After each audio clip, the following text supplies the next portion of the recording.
ऊंचा है भवन, ऊंचा मंदिर, ऊंची है शान मैया तेरी, चरणों में झुकी। श्री गणेशाय नमः, श्री सरस्वतीये नमः, श्री वासुदेवाय नमः। हे सच्चिदानंदा निर्विकारा निरामया परम पुरुषा तुम्हें नमस्कार हमारा। हे अद्या ओंकारेश्वरा शंभु ज्ञान मार्गा प्रदीपा परमेश्वरा तुम्हें नमस्कार हमारा। सूर्य गणाधिक तुम्हारी निरंतर सेवा करते हैं, तुम्हें नमस्कार हमारा। आज हम इस वीडियो में वेद मंथन गाथा इसी ग्रंथ का 36वां मंथन लिया गया है और उसी के साथ उसी का विवरण हम आगे देने वाले हैं।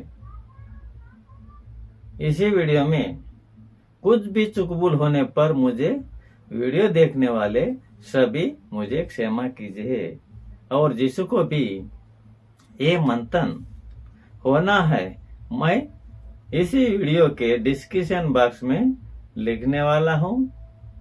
जिसको होना वो इस मंथन को ले सकते हैं और उसी मंथन में कुछ चुकबुल होने पर मुझे कमेंट कीजिए, मैं उसी का उत्तर देने का अगले वीडियो में प्रयत्न करूंगा।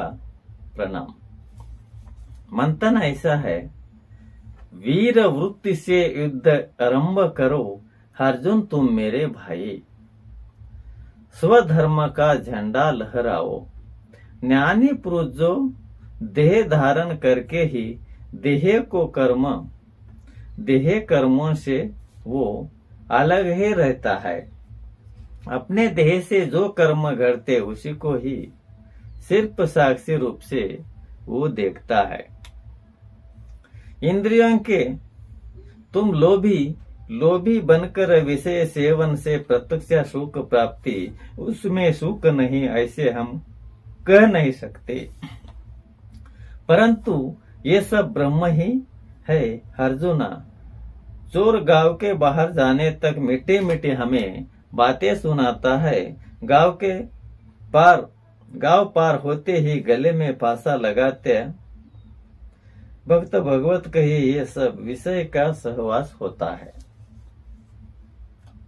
इसी मंथन का हम विवरण आगे देने वाले हैं।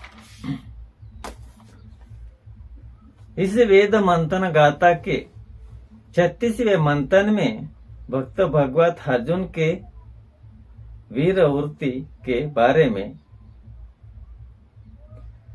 भगवान श्री कृष्ण ने अर्जुन को दिए उपदेश की थोड़ी जानकारी देने वाले हैं। इसी मंथन में भगवान श्री कृष्ण अर्जुन को कहते हैं, जो भी ज्ञानी आत्मा होता है, जो भी ज्ञानी आत्मा होता है वो आत्मा देह को धारण करते ही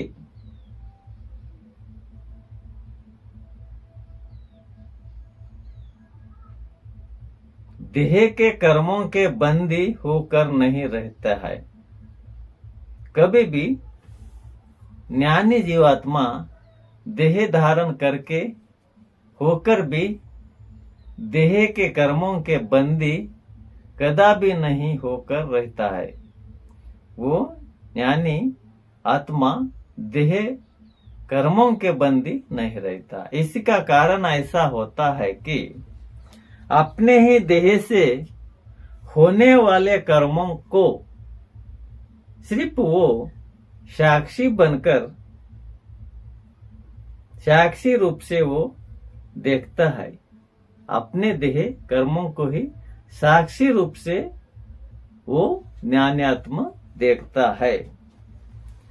इसके लिए अर्जुन तुम अवलव करके युद्ध करो। भगवान श्री कृष्ण अर्जुन को कहते हैं, तुम अवलव बनकर युद्ध करो और धर्म का स्वधर्म का झंडा खड़ा करो, उसमें उसके साथी और स्वधर्म की कीर्ति को तुम बढ़ाओ। भगवान अर्जुन को उसी के साथ स्वधर्म के कीर्ति को बड़ा हो, ऐसे कहते हैं। विचारवंत मनुष्य ने क्या करना है? विचारवंत मनुष्य ने इंद्रियों के कौतुक नहीं करना चाहिए, यानी इंद्रिय का लाड़ कभी भी नहीं करना है। विचारवंत मानव ने इंद्रियों का लाड़ कदापि नहीं करना है। कदाचित अर्जुन तुम ऐसे कहोगे कि, भगवान कहते हैं कदाचित अर्जुन तुम ऐसे कहोगे कि विषयों के सेवन से प्रत्यक्ष सुख प्राप्त होते ही उसमें सुख नहीं, ऐसे कैसे कहना, ऐसे कहोगे। लेकिन अर्जुन वो सब ब्रह्म ही होता है, ऐसे भगवान अर्जुन को कहते हैं। जैसे कि एक चोर धन के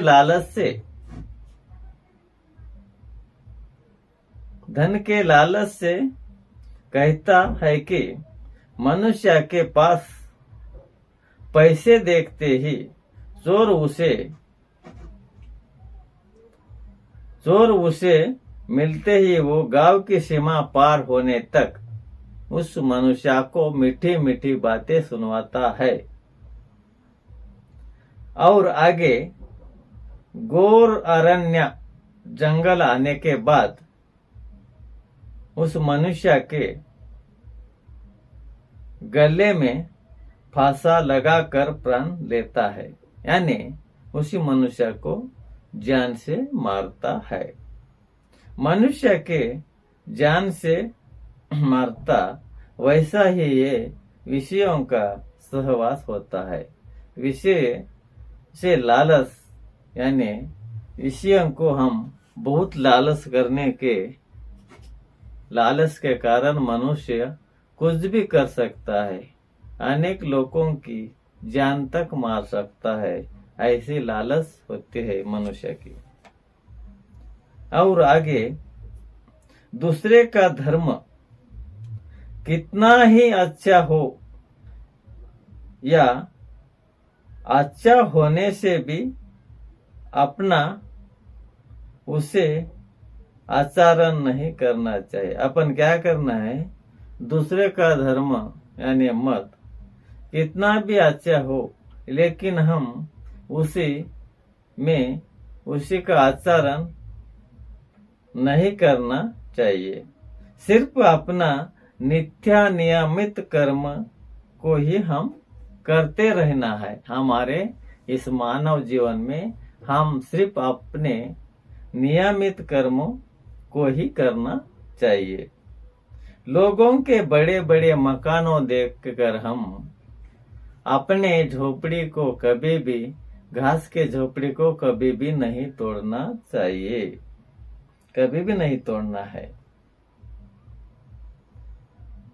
ये उचित नहीं होता है, ऐसे भगवान अर्जुन को कहते हैं। ऐसे सुनते ही अर्जुन भगवान से ऐसा प्रश्न करता है कि भगवान, मेरी एक शंका है, उसे के उत्तर तुम मुझे दो। इतने ज्ञानी होने वाले लोग भ्रष्ट होकर जिस मार्ग से नहीं जाना, उसी मार्ग से कैसे जाते हैं और उसी को विषयों के बंधन में गिराने वाली ऐसी बलवान शक्ति कौन सी है? ऐसे भगवान श्री कृष्ण को अर्जुन पूछते हैं। भगवान श्री कृष्ण इसी प्रश्न के उत्तर को अगले मंथन में देने वाले हैं। यहाँ पर भी हम इसी 36 नंबर मंथन को समाप्त करेंगे। प्रणाम श्रीपाल प्रभु भगवान की, श्री चैतन्य प्रभु महाप्रभु भगवान की जय।